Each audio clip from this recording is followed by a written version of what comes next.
America's crime crisis hitting home for Kentucky Senator Rand Paul. A member of his staff is recovering after a vicious stabbing near our nation's capital. Philip Todd, that young man right there, was struck multiple times, allegedly by a career criminal released from prison the day before the attack. And Senator Rand Paul joins us right now from Capitol Hill. Senator, good morning to you. Good morning. Thanks for having me. What a terrible story. So the attacker was out of jail for 24 hours. First day out of prison, he tries to kill a guy who works for you. Yeah, it makes me think we're in the third world. I wonder whether Washington, D.C. should be listed on dangerous places to travel like we do at the State Department for foreign countries. Many of our major cities are really going to rot and ruin, and we've demoralized our police. But this happened in the broad daylight without any expectation. He didn't know his attacker. But we are thankful that Philip's getting better. He's young, strong, athletic. I think he'll be better hopefully in a few weeks, but he's had a lot to go through, multiple surgeries, and these were life-threatening wounds, but we think he's on the mend. It's just going to take a while. Senator, what happened? Well, I think they were getting food in the afternoon on Saturday. It was daylight. It was 4:30 or 5, and he and his friend came out of a restaurant carrying food and were attacked abruptly, blindsided by this person.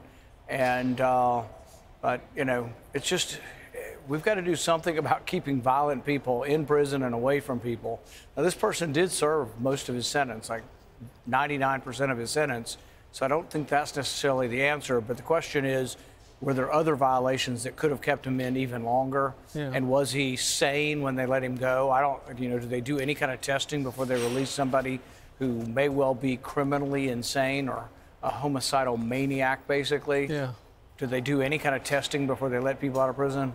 Who knows? Yeah. No, one of my kids working in D.C. got hit over the head, robbed, knocked out cold.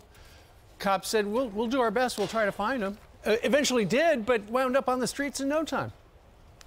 When my wife and I were assaulted, a police officer was actually physically punched and injured. They arrested the guy. They released him that same night on his own recognizance, and then they let the charges fall away, and he was never really convicted for hitting a policeman. Yeah. And so I think we have to I think if you're caught in the act of attacking a police officer, I think you should stay in jail to your trial, frankly. Yeah. I mean, if you're caught in the act of committing the violence you're now accused of, I think you should stay in jail until your trial.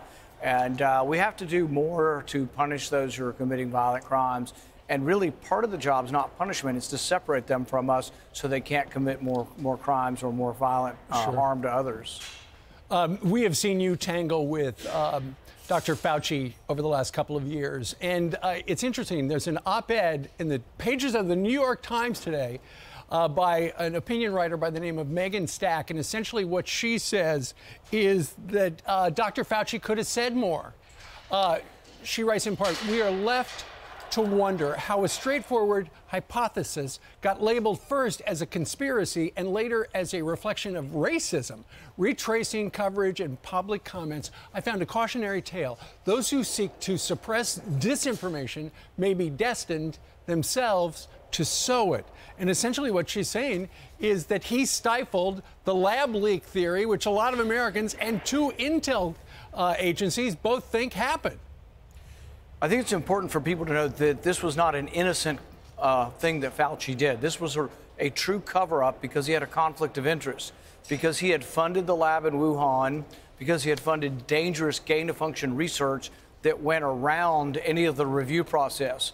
We had actually set up a review process in 2017, was supposed to look at this dangerous research and say, wow, this is too dangerous. Yeah. Fauci evaded that and allowed the money to go to Wuhan anyway. And so he has culpability. He has his hands all over this. And so from the very beginning, he tried to cover up any linkage between him and the funding of the lab in Wuhan. And I know your Republicans, particularly in the House, are launching all sorts of investigations, including COVID origins. One other question for you, close to home. I know that some Kentucky crews are trying to remove 3 runaway barges that are stuck because one of them has methanol on it. Can you tell us anything about that and the progress they're making?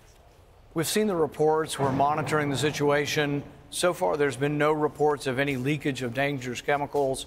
I know a lot of people in the barge industry. I know they will be working diligently and hard this morning to try to recover this, and hopefully it'll be done without any kind of leakage of any dangerous chemicals. But we're watching this closely. Yeah, we've seen, unfortunately, too many leaking chemicals over the last couple of months. Senator, thank you very much for joining us today. And once again, give our best to your staffer, Philip Todd, and we wish him a speedy recovery. Will do. Thank you. You bet. Thank you, sir. I'm Steve Ducey. I'm Brian Kilmeade. And I'm Ainsley Earhart. And click here to subscribe to the Fox News YouTube page to catch our hottest interviews and most compelling analysis.